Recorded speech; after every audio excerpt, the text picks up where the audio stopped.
People don't just make jokes because they're happy. You know, we make jokes to hide things. We make jokes to puncture tension. We make jokes to stop ourselves from crying. A man to a man, stuffed with all honourable virtues. It is so indeed. He is no less than a stuffed man, but for the stuffing. Woo! Well, we are all mortal. I mean, it's timeless, isn't it? People sparking off each other.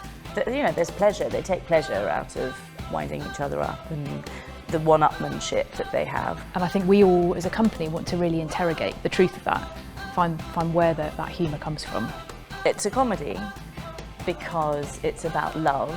It's only funny if it's played for truth. If the prince do solicit you, you know your answer. The key things are what happens to people after war.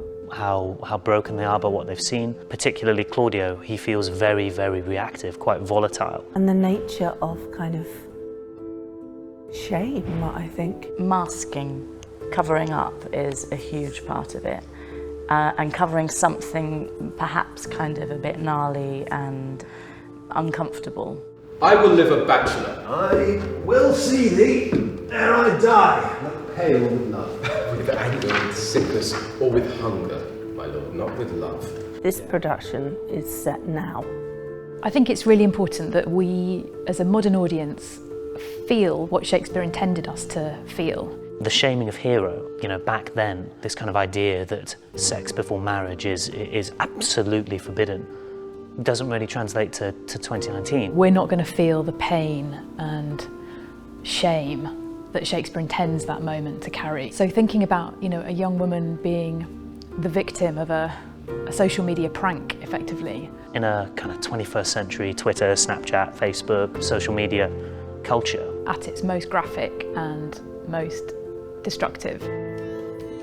Personally, it feels like a heart play. I think it's about us discovering things for ourselves. Like how messy people are. There's a lot of love.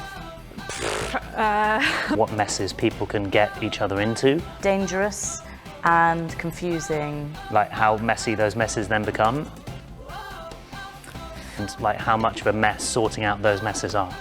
Much Ado About Nothing is about letting your guard down, finding yourself and your happiness.